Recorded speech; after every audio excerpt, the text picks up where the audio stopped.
Good evening, everyone, all of you listening at home and away. Welcome to episode 16 of the Frame by Frame podcast, your ultimate podcast for all things UX and UI.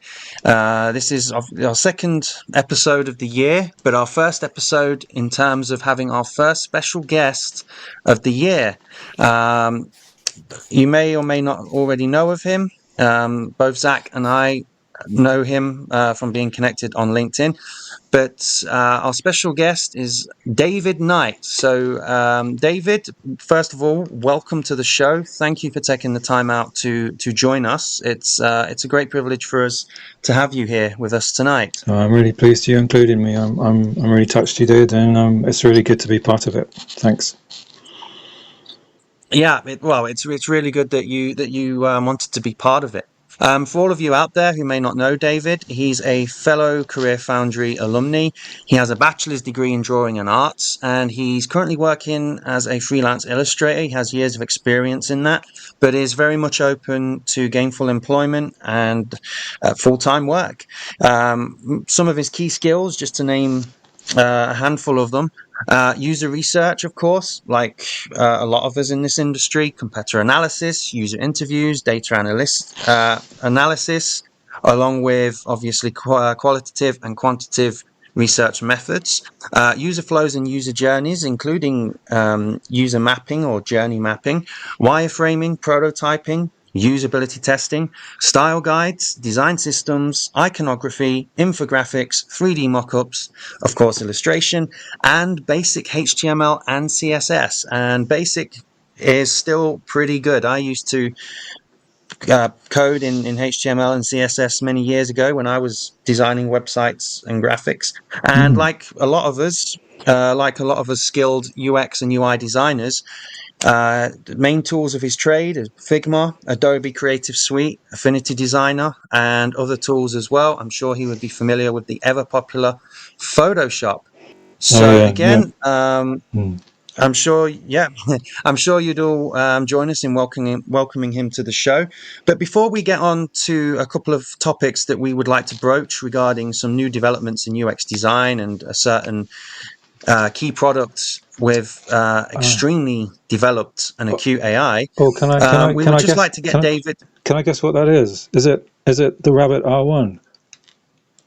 It is. It is the Rabbit R1. Sorry. Yes, and we wanted to broach that to you, but we wanted to keep it a secret until we were doing the episode. So, no, it's absolutely fine. I mean, this episode won't go out for about just under a week anyway. Okay. So I kept it under wraps. I was super excited, and I had to bring it up today.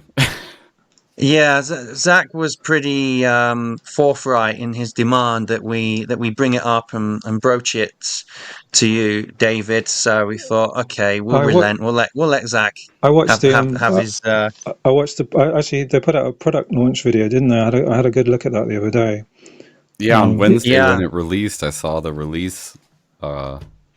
What stream or whatever, and I was like, what is that? And I was watching it and I was like, no way. And then I was super excited about it that night, and then I forgot about it. I had so much to do at work, and it wasn't until I was talking to our backend developer, and he's like, oh, have you heard about the Rabbit? I'm like, I know the name. Why do I know that name? And then he sent me a link, and I looked at it, and I literally left my chair.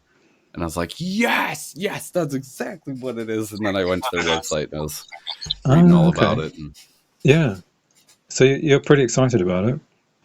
Absolutely. I mean, you have talked to me enough to know how full my days get. Yeah, sure. And so I see the absolute use for it. Yeah. Like, just as an example, I was on a run the other day and somebody canceled an appointment, and I don't use my normal calendar app for a lot of things.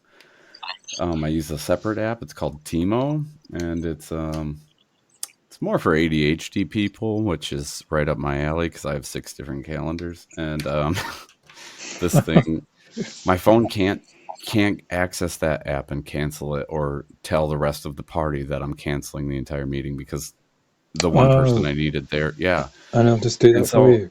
Yeah, and so I'm in the middle of Since my he's a run. workaholic, David, and Yeah. since he's a workaholic, he needs 6 calendars minimum. Yeah. I know he is. I know Well, he is. I know. you know, I'm in the middle of a run, and then Siri's reading me this message, and I was like, Actually, in fact, a couple of the times I've talked to Zach, I sort of said to him, how do you, how are you so productive? How are you writing these articles on Medium and, building a prototype and changing a design system and thinking about creating it as an exploded design system, and I was just thinking, how do you do that? And he kind of, I can't remember what he said now, but I think he talked about ADHD and how he kind of used it to his benefit. So yeah, I don't know how he's definitely a workaholic, definitely. Oh, well, yeah. Well, actually, I think he's instead of ADHD, I think it should be AIHD. Zach is basically Rabbit version 10. Yeah. yeah, that thing will solve a lot of problems. So I decided I'll test one out, Okay, and that's Yeah, interesting. That's mine. interesting because my reaction to it was I guess it's for really really busy people because I was talking to Cross about this kind of in a dialogue on LinkedIn about Yeah, yeah. the ritual of doing things. So I kind of, if I'm going to look for something, I quite like to be able to search for it and, compare things and see what I'm getting and, or read maps. Actually, I'd like to have a physical map in my hand. oh, absolutely. Yeah. Like Stuff I like grew that. up But doing, yeah, I grew yeah. up doing Well, I still fly-ins. use A to Z.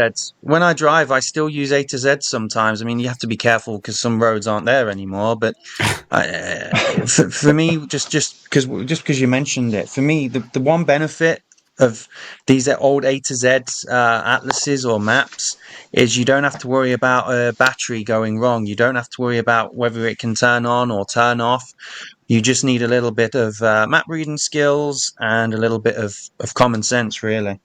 And Do, this is actually where this also contributes to the dynamic that the three of us have here at the Frame by Frame, is because Zach is Zach is more receptive to AI, whereas I'm a bit more of a luddite. I'm more a mm, skeptic with AI. I'm a lot more old fashioned, doing things manually. I think Will is kind of middle yeah. of the fence in the sense that He sees he both doesn't really sides. have.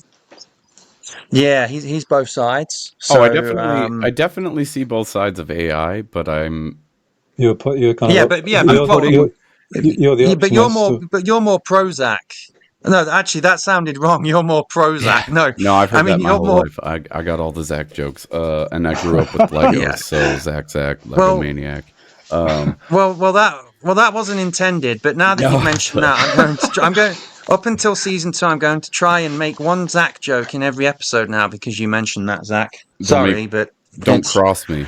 I bet he's heard them all anyway. So Yeah. We don't want to get cross purposes, do we? Um, yeah, do, No, but no, I mean, but the I'm thing is, it's like definitely open to we all AI. see it. We all see the both sides. But like I Yeah, said, I'm just more a bit. I don't want to say fearful, but I'm just a bit more skeptical. And just to add, I don't think it's necessarily just AI by itself. I think it depends on the intention people use it for. yeah, I'm kind of depends. It depends what frame of mind I'm in. If I'm feeling fearful, then AI is kind of the biggest, scariest thing in the world. And then if I'm feeling positive, which varies a lot, I think it's amazing and it's really useful. But like you say, it's kind of what it's used for, isn't it? So I compare it to any Yeah, technology. I mean, we had phones for a reason. They're supposed to be productivity devices, and it turned mm, into a yeah. TikTok brainwash device. So it depends on which side. Because I mean, I do watch reels on my phone. Like, I love LinkedIn, and Instagram's great just because I do a lot Mm. of photography and stuff. And Do, do it's a you do you, do you, do you, do you put that photography anywhere? Have you sort of oh yeah, yeah. is it It's all online? on Is it? Instagram. Yeah, Oh, is it? What's your Instagram account? Oz the Whiz of. Ah, okay. Oh, it's the wizard.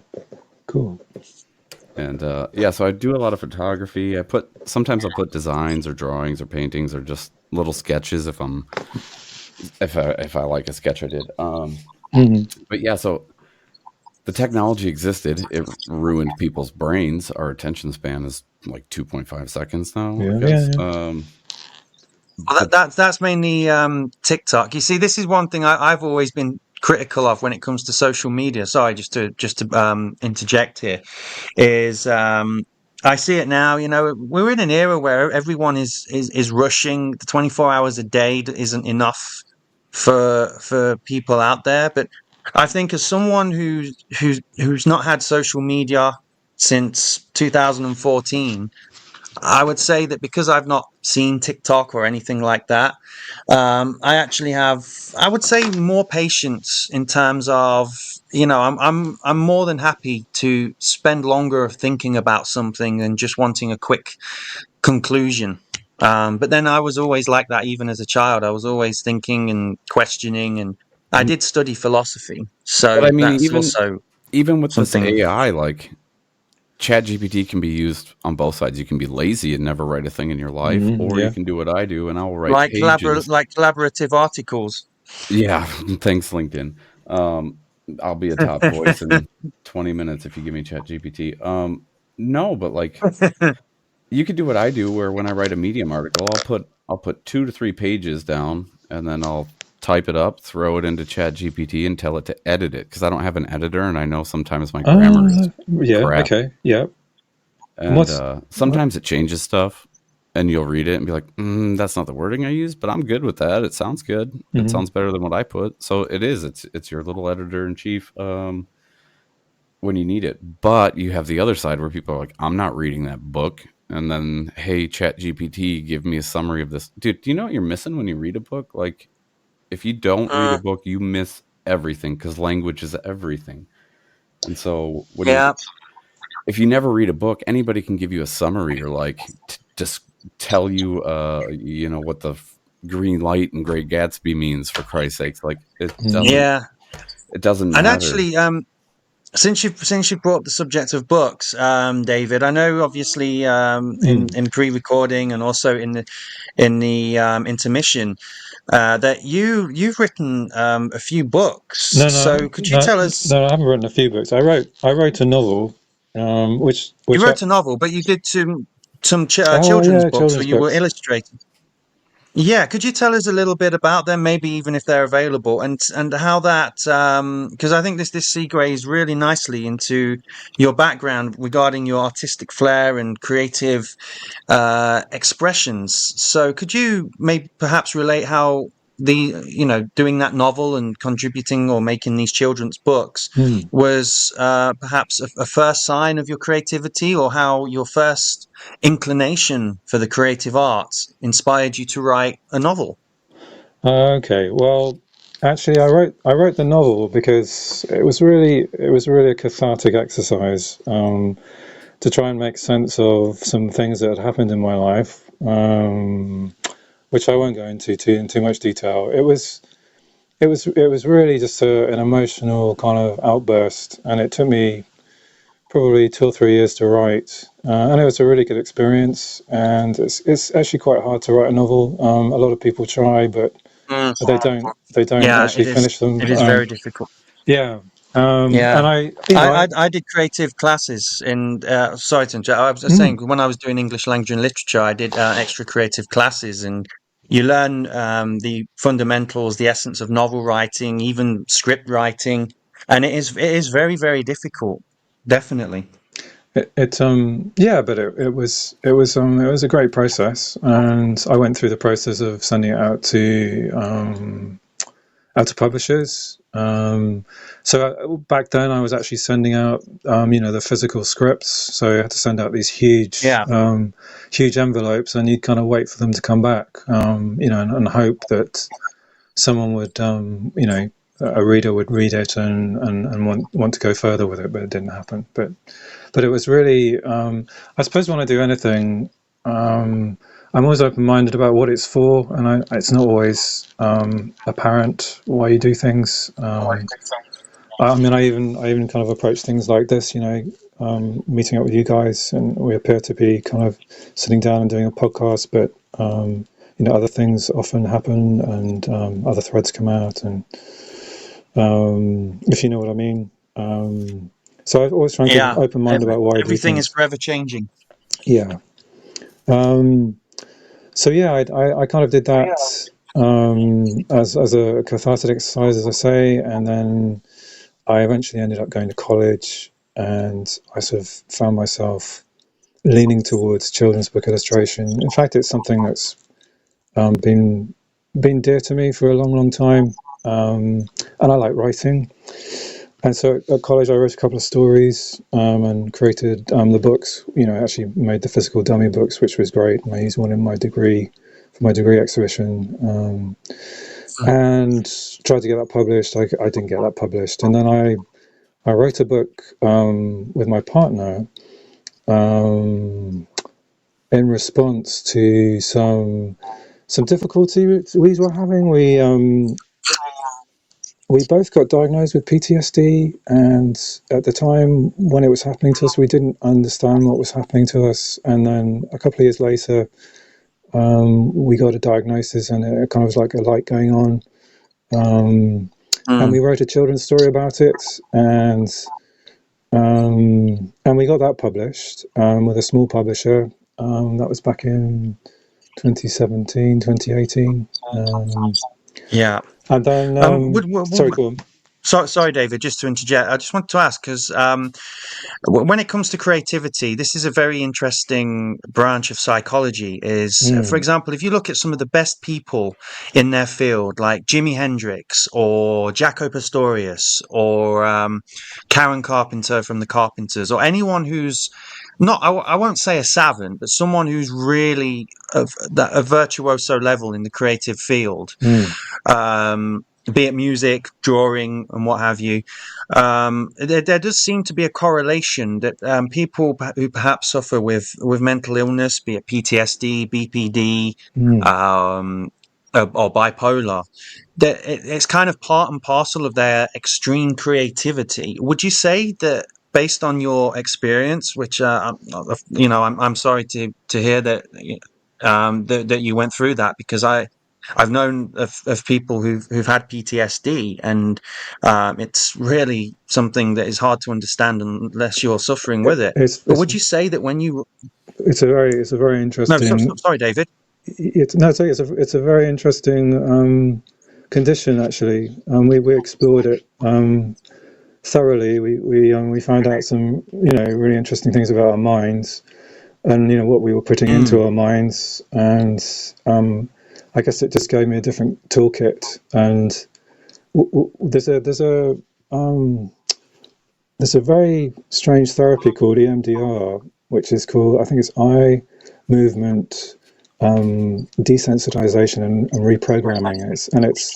Even the therapist I saw, she said it was like witchery, because what it does is it's almost like it's a bit like doing art therapy in a way, because you get so involved in what you're doing, you bypass your intellect, and you kind of give up sort of the things that are stuck in your mind. I was about to say, actually, David, sorry again, but I was about to say that I kind of theorized that when someone who is troubled with mental illness, when it affects their day-to-day living and their interactions with people, that perhaps again, this is just a theory I have. I'm no psychologist or anything like that, but I like to think about really deep things. Not what someone had for breakfast, for example. Oh, I had Cocoa Pops instead of cornflakes. Well, that's not interesting for me, but good for you. But something like this really, really gets me intrigued. So, is it possible that perhaps that when someone is so good in a creative field, because they've got an affliction with a mental health problem like PTSD, BPD, is it that because that's a place where there are no rules for them, it is where, or in your case, where it was a place where you could just be free and open and not worry about confines of, for example, what rules should I follow here? Is that something that could perhaps explain that? Well, I suppose I can only talk about myself, really. To be honest with you, I mean, I think I suppose if you make work, perhaps those sorts of experiences are going to come through in the work in some way. Maybe, I don't know. But to be perfectly honest with you, when it first started to, we first started to have symptoms. I was just really frightened all the time. That was my experience, and my partner was even worse. She wasn't able to leave the house for probably 2 years. It was really, and we just didn't know what was going on. And this is when I was at college actually, and I didn't really understand, because rationally everything was fine. I could see everything was fine, and there was nothing to be frightened of. And but it just never went away, and it was. I think what happens is, sorry, I'm digressing a bit, is, as I understand it, when you go into fight or flight, you release enormous amounts of energy. And if you don't process the energy, I've heard that. Yeah. yeah, you do. You end up storing it in your body, and you don't process it properly. So what happens is it just suddenly turns up. You get triggered by something. It could be anything, and you end up re-experiencing the fear again. And it's bizarre. And it was, we just withdrew, and we kind of looked after each other for a few years, and we just had to try and figure out. And I don't say this to elicit any sympathy. It's just what happened.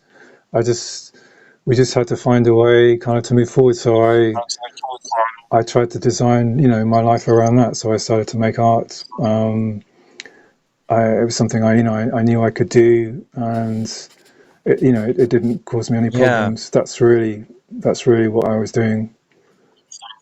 Yeah. I don't think I really answered your First of question, but all, it's yeah, no, I just want to say, first of all, what you've been through, and the fact that you're talking about it is very commendable. And we know that there are people out there who will either currently understand what it's like to have PTSD, for example, or have had it in the past. So um I don't think anyone this stigma of, if someone posts something that it's a sob story or it's to elicit sympathy, I think it's actually better to be provided, obviously, like yourself, you're comfortable talking about this, and it's really commendable. And we do thank you for well, I was kind of I was for the trust in this. I was Yeah. I was kind of determined actually to talk about it, because I didn't know if I was going to.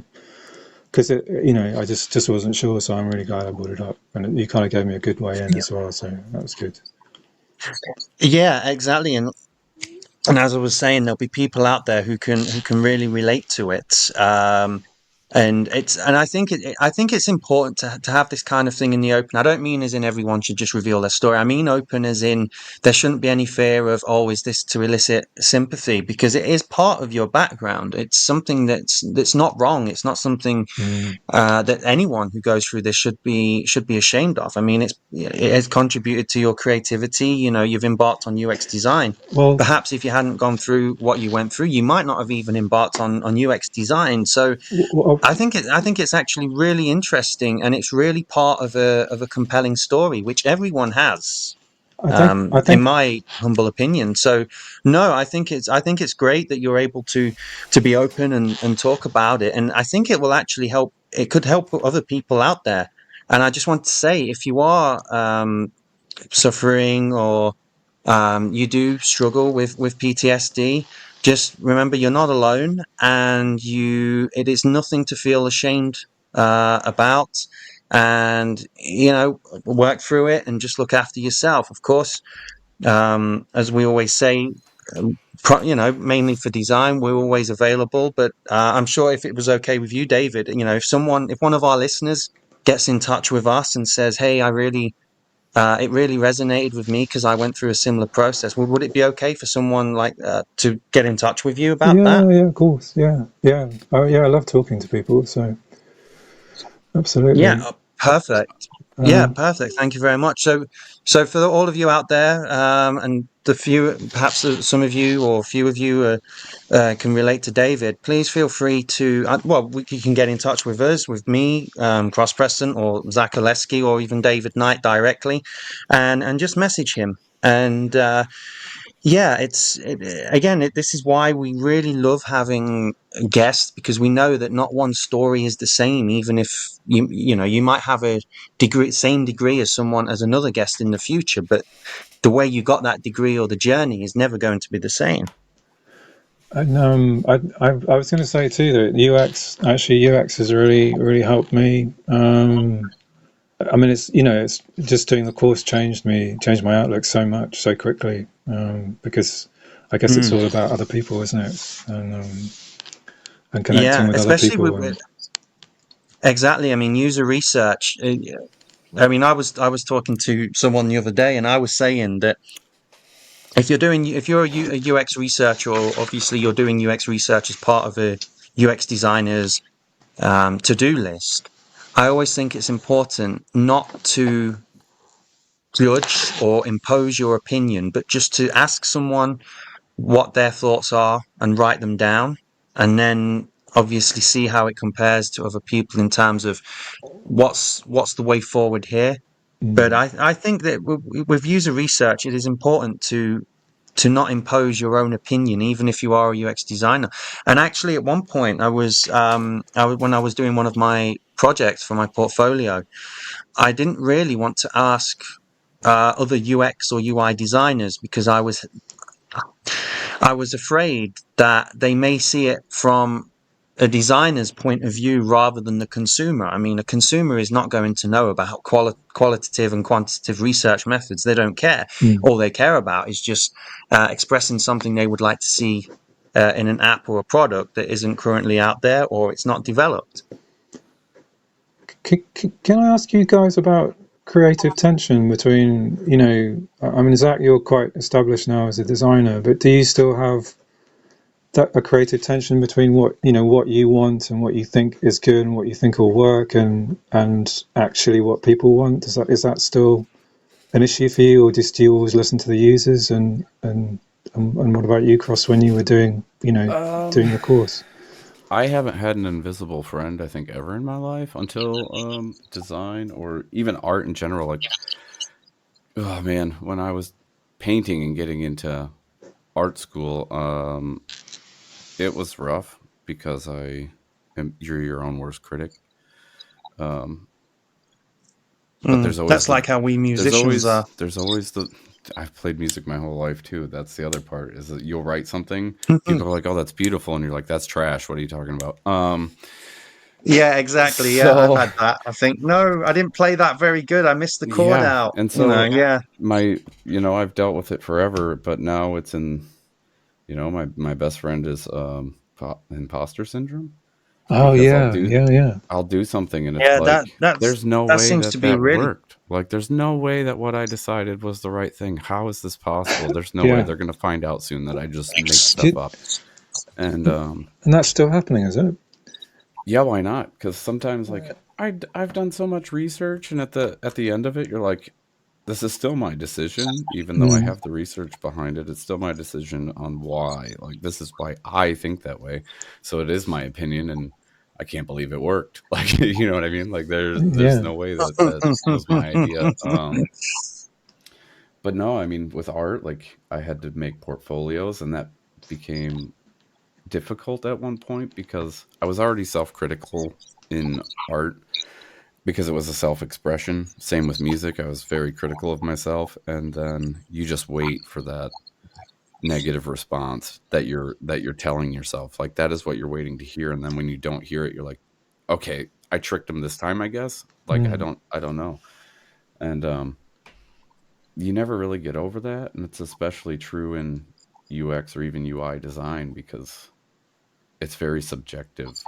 Like, no one user is the same. You can do a bunch of research, and it's just like asking people about their opinion on your Mm, portfolio. You're gonna get, out of 100 people you interview, you might get similar answers, but you get a lot of different answers too. So yeah, definitely. That is one downside with user research. I mean, even if we went with, let's say I was designing an app that was just catered to speakers of a certain language, or even if we just for argument's sake, even if we catered it to an app to a particular demographic, like 18 to 24-year olds or 30 to 50-year olds, even people within that demographic are still going to have different opinions, even if they grew up from in the same area. If I did an app and I asked people from my hometown of Leicester, they're all going to say something different, even if they've seen the same surroundings. And that is the thing with user research. But I also think that is part and parcel of the excitement of user research, because you can't really predict what's going to happen. I mean, you can have I think it's important. I mean, for me, because I know you asked me this just before, just after you asked Zach. For me, I think you have to start somewhere. So if I'm coming up with an idea, I think, okay, what are my experiences, good and bad, with a certain product which I'm going to try and compete with? I think, okay, I think this feature would be good, that feature would be good, this feature wouldn't. And with user research, I do open and close questions. So first, I'll get their opinions first, and then I might ask, "Hey, I had this idea. What do you think about what I would say about it?" Just so I can see if it relates. And that's what I love about user research, is the unpredictability and the fact that someone will say something different. I mean, even if one person says something that's different from 10 people you've asked, that one person might actually have a pretty shrewd idea. That might have £1 million idea. Yeah, you got to be careful not to guide people, but no, it's Well, yeah. I mean, yeah. I mean, you don't want to ask leading questions, but I think sometimes it's a good thing, because you ask them the questions first. Just general questions. Hey, what would you like to see in this app? Oh, I understand you use WhatsApp. What things do you like about it? What things do you think could be improved? Which is obviously the most important thing. But I think when you're starting off, I think it's good to try and think about what other people may think, even if you don't ask them about it or you don't bring it up. You can kind of think, "Oh, I didn't think of that," or okay, that confirmed my suspicions of X, Y, Z. well. What about yourself, So, but ultimately, David? I think Have you with user had research, those sorry, Zach. experiences? Oh, sorry, man. Yeah, no, I just wanted to finish off. I was saying that ultimately a UX researcher should be like any good journalist, is they glean the facts, they get the opinions, and they simply put them in a way that people can form their own opinions. And I think you have to take the same approach with user research, is that you have an open mind, you just write down or record what people are saying, and then analyze the results later in the comfort of your own app or own office. And I think that is the most, in fact, I believe that is the most important part of user research. Is the best way to approach user research is just to have an open mind and not think that anything anyone says is wrong, because it may not be. They may know more about it than you. Yeah, I personally, I don't know. I had a moment during the course, the UX course, when I kind of, I sort of decided I had to kind of, listen to what other people were saying and not just do what I wanted to do, which to be honest was something I used to do in my illustrating to a degree. So it was a good sea change for me.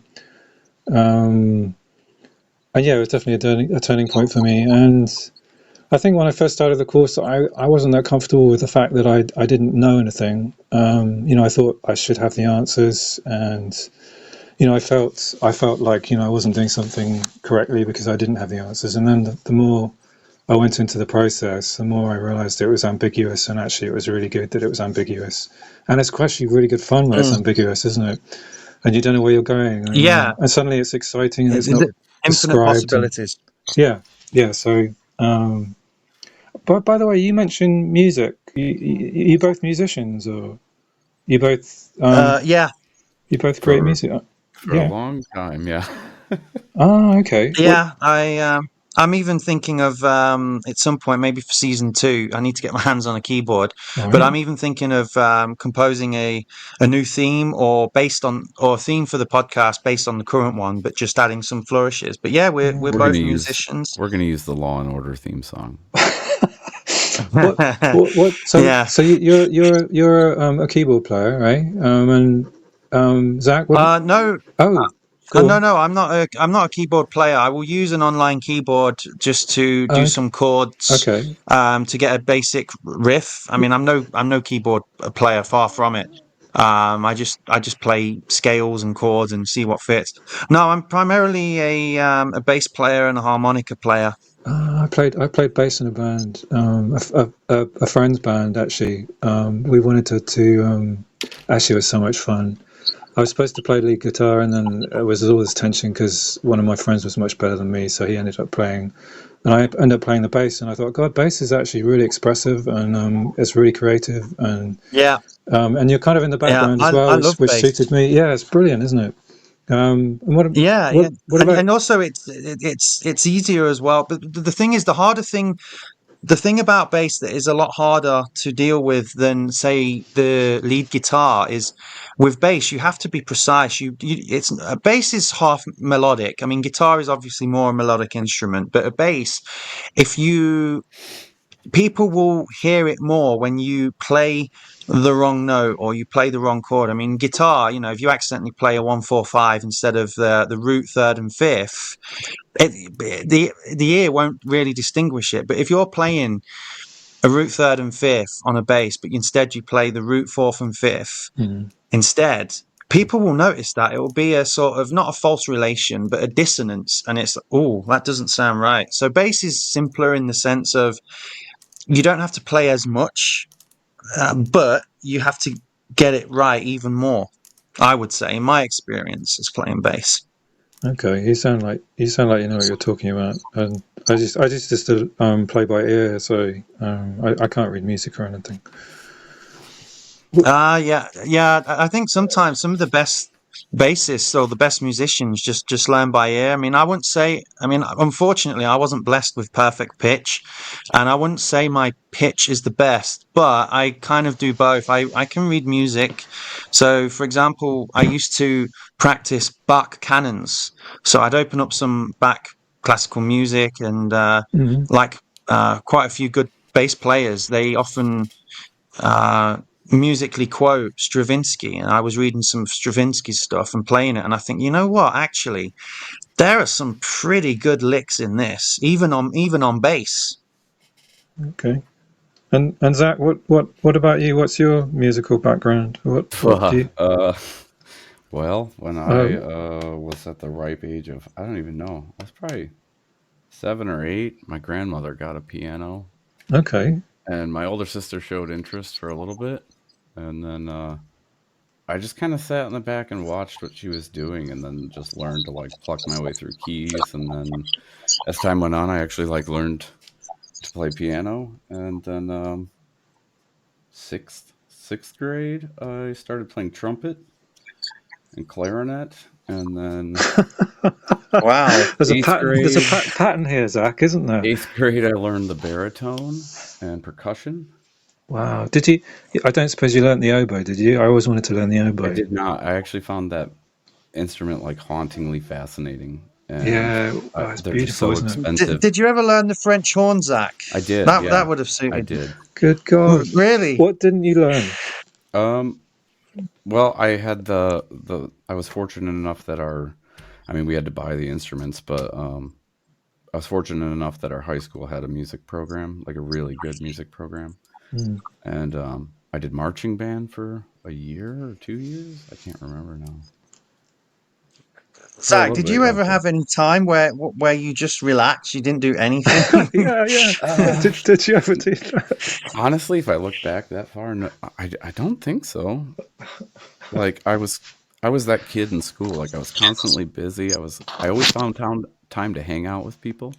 Um, That's the complete opposite of me. I mean, most of the time I spent my time doing nothing because I just wanted to relax. yeah, I mean Yeah, in yeah, high yeah. school I was doing art. I started getting interested in graphic design.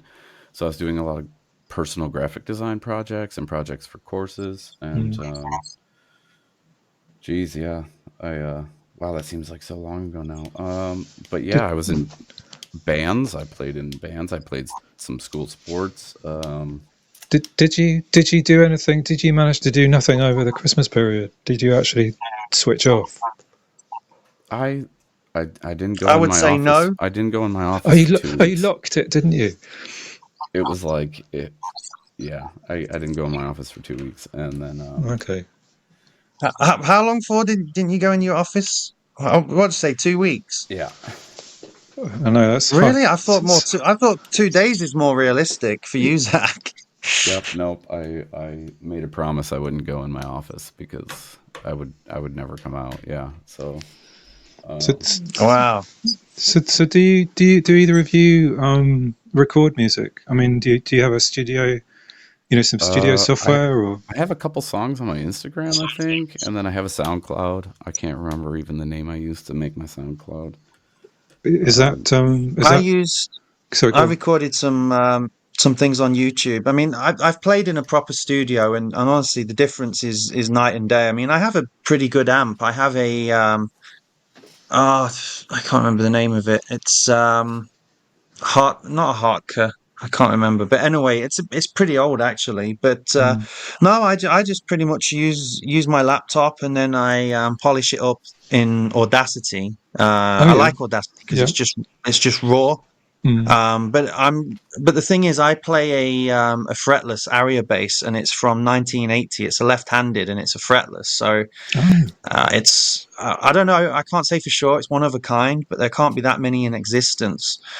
And you mentioned earlier, about the rhythm or the feeling of it. And I play fretted, but I just love playing fretless because I like that upright sound. And sometimes, actually, with just to digress a little bit, I sometimes, depending on the song, sometimes I'll tune it down one whole step. So instead of EADG, I play DGCF, especially for one song, "Lady in Red," which I think I know it might be a corny song, but the bass line is sublime. ah, But I'm looking forward actually to taking it into a proper studio because then I know that it will sound even more divine. And hopefully, at some point, once I've got a job, I'll be getting a 80s Boss Octave uh, two pedal, like the old ones, like the analog ones. And then that'll give me so much more creativity in the kind of bass lines I can compose. you I Yeah. have you heard of a band called the Go Betweens? Yes, Because actually, funnily enough, I have. they I have heard of them. the bass lines in their songs are just amazing. You know, really creative and not just the dun dun dun dun dun dun dun. Really really all over the place. And I came across a live recording of Duran Duran the other day. I wasn't particularly a fan of Duran Duran. I didn't really take them that Oh, seriously. But oh, but I was a big fan of they them. The musically bass they line on Rio. the bass line on what's it?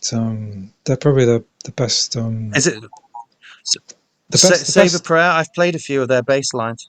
Okay, yeah, they're really. John Taylor was actually a pretty good bass player. I didn't realise how good he was.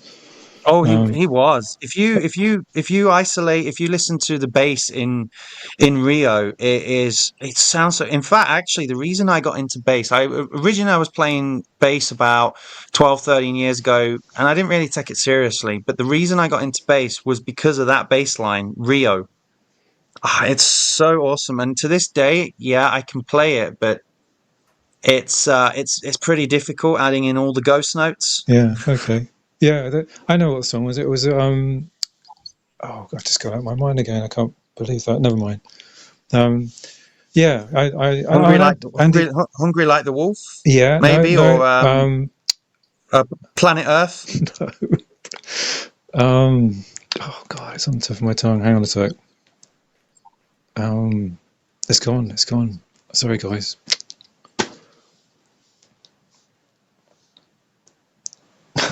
That That's okay. I think perhaps some of our audience won't even have heard of Duran Duran, or if they have, they probably wouldn't know that No. they were a band. But if we actually look at I mean, we're talking about music, but if we look at music in the same way that we, for example, approach UX design, there's still a user research. I mean, composing those bass lines in any bass line or any guitar lick or anything, you still have to gauge what the audience likes. You sort of do research based on, like, oh, a lot of the bands were influenced by Motown. Motown was obviously popular and still is. I'm a big fan of the Motown bunch. And, it's just that process, isn't it, of finding what works and delivering a product. Well, on that note, could we go back to the R1, the Rabbit R1? Because I wondered about the the product video, and I just wondered what was going, what they were thinking when they were researching and trying to decide whether there was a need for this thing. I just wondered if you guys had any thoughts about that. I wonder the same, but then I look at what they did to design this product, and they were on to something good at the beginning. I think they knew that. I think they weren't 100%, but I think they knew in their head, like, okay, this was supposed to be a productivity thing. The phone. They're not trying to replace a phone. They're just trying to give people that don't want the distraction by opening their phone, because I'm guilty of that. I'll open my phone to change something in one of my calendars, and I end up, after doing that, lost in either another program, like my Figma mobile, or any one of my other apps, and I just get distracted. Even though I went there to do something productive, I end up distracted. And it was like their way of fixing it while giving you something useful. Like, I'm so busy, I wish I had a little box I could talk to all day and be like, hey, do this. I need this done. Hey, schedule this appointment because I can't do it right now. And take the paper I wrote in my Word program and edit it for me so that I can send in that user research. Do you think is there any sort of part of you that thinks, if this sort of frees you up, frees up a bit more time for you, do you think you'll just end up sort of filling up that time with something else? So do you know what I mean? I already thought this out. Yeah, no, that's exactly what would happen. Yeah, and anyone else as well. I think within a few minutes of me really getting a look at this product, I thought that exact thing. I'm like, wow, that would free up so much time. Maybe I would do more stuff. Yeah, there's only so much time, isn't there? See, for me, conversely, to what Zach was saying, a product like this would do absolutely nothing for me. I mean, even if I was doing full-time work and doing my hobbies, I think this probably ties into the fact I don't have social media. I'm very much away from social media, obviously. And even when I'm really busy, when I'm working full time, doing my hobbies, I still find time in the day. So for me, personally, the Rabbit R1 AI assistant wouldn't do anything for me. I mean, I've got no problem with having to take a little longer doing something manually, or having to do something in a unorthodox way to get the same result as someone who probably does use I have is dependent no on AI. qualms with doing it manually. My problem is if I don't have to do it, I have more time. So it's yeah. Well, it's like when macros came out in the 90s, right? When people were starting to use macros in the mid to late 90s, and for simple things in Word or something like that. That was to do mundane tasks. And I think obviously Rabbit R1 is taking all of these concepts way further. I mean, I don't want to sound like the fact that I can tell it what to do with one of my calendars that is not built into Siri, and may not even be part of the iOS. Like, it may be something I have on my computer, or it might be a calendar I use online. But as long as it can read the user interface, I can give it any command I want. Like, hey, book me 2 airplane tickets on this date at this time, and I want return tickets on this date at this time, and I need hotel rooms for that time that I'm there. Also, send an email about those times to the rest of my team. That thing will take all that I just spit out of my mouth, analyze it, and do it. Like, great. Okay, I'm on a run. I just had all that done while I'm on my run. I'm at home. I get an email. My tickets are booked. Emails are sent. And now I can take a shower and get back to work. So you're on the the thing is, you're on the waiting list. Oh, sorry, David. That's okay, Zach. You're on the waiting list. I am. Why does that not surprise me? I bet, Zach, you're on the waiting list for products that haven't even been done in a concept stage yet. Probably, they have me on a mailing list somewhere. I think I was on the waiting list like within the first 12 hours. It's actually quite good to hear you talk about it in context, because when I listened to the product launch, I thought, what would I use that for? I like looking for things on my phone. I never use voice activated commands anyway. I don't like doing that, and I like the ritual of doing it. So to hear Zach talk about it and put it in a context is quite useful as well. Yeah, because I think it's this product, honestly, if they market it correctly, it won't make any money, because the people that would actually use it for how it's used best are people like me and a lot of other people who are either very busy or they like, if it can save me time where I can fit more stuff into my day. Though that's the other side. That's the other side of the coin, though. You're going to get the other 2 million people that buy this product because they want something that'll write emails for them. They'll never want to touch their email. That is not my case. Like, I love sending personalized emails. So I just need it for situations where, like, when I was running the other day, if I had that in my waist bag, I would have easily been like, all right, send an email, tell these people that it's switched this time, and then schedule that for me. Do you think it'll take off? I do, but for the wrong reason. That's what I mean. It's going to take off, and the people who are really using it the right way will benefit from it, absolutely. But all the people who are getting it because they want a pocket GPT with all the information in the world at their fingertips, like, all right, it's fine. I understand it. It's great to be able to ask your pocket, what the temperature is in Hawaii today. Super. But Siri can do that. I never subscribe to that kind of stuff, but but it's interesting you say that, Zach, because I actually agree with you. I think a small pocket of the intended audience will use it for how it is intended, but I think a large majority, if we look at it now in general, I mean, how many people in their home have it where they just say Alexa, lights on? I mean, how many people actually still use a light switch? I won't get into the smart home with you because I'm currently developing a product to interact with that. See, David, Zach is an AI. If this Rabbit R1 becomes Rabbit R10 and it looks like a human, they'll call it Zach Oleski because Zach E 2.0. Do you think they got do you think it's quite cheap? I don't think it's very expensive. Do you think they kind of got the price right? €200. I think subscription. Takes the SIM card. It's the best thing ever, and they're going to sell a lot of them. And if they never raise the price, they're going to keep doing good business. Okay.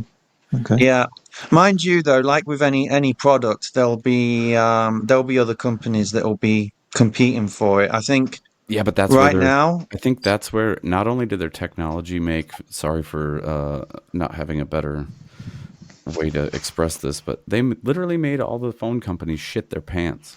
This thing came out and they're like, there we go. I hope it's not a phone. And they found out it's one step away from being a phone, and now they're panicking. Unless they're already developing it, and we don't know about it. But I think Apple spent a lot of time on their goggles, and that's fine. That was the direction the market predicted. Nobody predicted the Rabbit. Well, the big players like Apple. Yeah, well, the big players like Apple or even Microsoft, although Microsoft Surface was not the best conceived product, because I worked in that department years ago. Honestly, I really feel like if Rabbit is smart, they will hold out, they won't sell out, and they'll just keep developing that product to just do what you said it's going to do and just keep making it better. just don't add. I Don't wonder if they even have the patent on it though, because obviously AI isn't patented. The way a product is designed based on AI, actually kind of. because it's a learned system and it's code. I think you can actually patent the systems. Like you can hire companies that write their own learned language. And the only reason I know that is because I'm in contact with one. And Yeah, well, they, that's like music though. For example, if you take yeah, a you're going to song have the that's same out, base code. Obviously, there's going to be similarities, but like the Rabbit yeah, R1 is the one of a kind well, yeah, learned action model. Like this well, thing what I wanted does it to say now. actually about that, what I want to say about that is, if you take a song that's outside of copyright, that's in the public domain, Yeah, like with AI, you can take the base, you can take the open source code, but for that particular composition, the composition is copyright, but the actual core isn't. It's only the copyright. So even if Rabbit have a patent on the way they've designed this AI, some of the big players will easily be able to just think, you know what, we can develop it in the same way. We just follow the same principle, and the principle is never copyrighted. It's no one owns it, just like you can't steal an idea. But This is going to sound I, like a bad Epstein joke, but look at Adobe and Figma. Yeah. Apple could yeah, try to take over or try to put them out of business, but I think they've brought an original idea, and if they do it right, they will either be prompted to be bought out, and they might try to take a deal. But I think What at some what point it's going to belong to everybody anyway. So, what happened with well, I think people will just wait to see what the impact is on this. I mean, no, sorry, David. I I don't mean to interrupt. I just want to say that we do have to start thinking about wrapping this up. well, okay. To be finish honest. your question because I think you were going to ask what happened with Adobe and Figma. Yeah, was it something to do with the anti-competition laws in Europe or something? Yeah, it was Was it? the US has anti-competition laws as well. I don't think they're as strict. I'm not really sure. I'm not Oh, familiar exactly with that, but I know the EU went ahead and they reviewed the deal and decided that if they took Figma, they take the biggest competitor to them because yeah. Figma basically took one of their products off the market. And so it was a buyout the competition situation. Hmm. And there was no Yeah, it was similar the I European mean, there are Commission. similar It was the programs, but European if Commission. right, and so there are similar programs, but if Adobe acquired Figma, it like destroys any chance of competing. It's a monopoly at that point. Like Yeah. you will own the market because Adobe owns the vector image editing software, the photo image editing software, they own PDF editing software, and Yep. it all Hmm. has AI and it's Hmm. Yeah. I was happy. I celebrated. I Adobe like brought Adobe. out I like Adobe Adobe products. brought I out do. everything. Yeah, me I too. love Adobe products, but I was really Hmm. scared that when they took over Figma, the product I really enjoyed was going to die. Like I thought it would be over. Yeah. So, Yeah, it's amazing Figma. I love Figma. because you know what, the money probably sounded nice to some of the people that it was What was going it, in their 20 pocket billion or anyway. something stupid, Yeah, wasn't yeah, but you know what?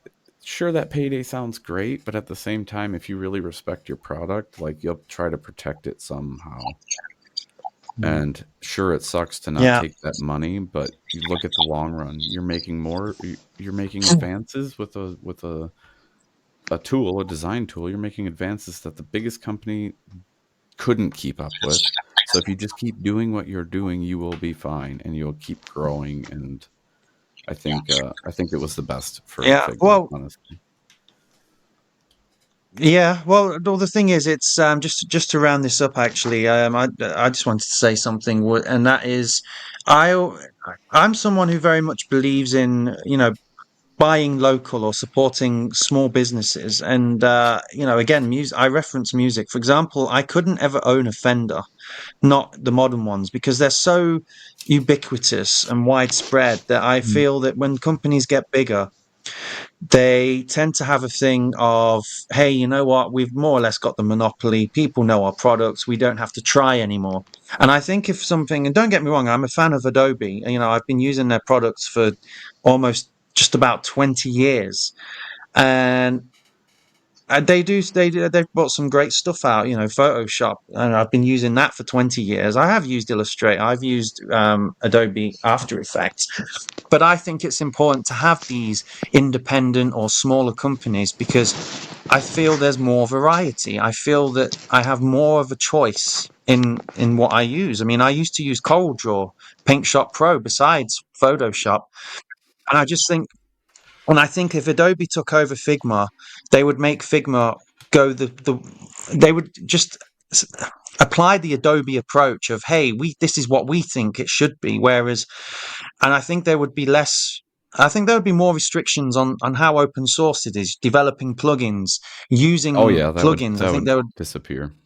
yeah, that would be a real hindrance. Whereas now it's a plugin, as long as it's compatible and it's made by a reputable person or company, you can use it. You've got that freedom. And I think then in design, it is important to preserve that freedom rather than have one company that has a monopoly and they churn out products that are actually not offering a good user experience, to quote the terminology. I mean, David, before we wrap up next couple of minutes, do you have any closing thoughts on that at all?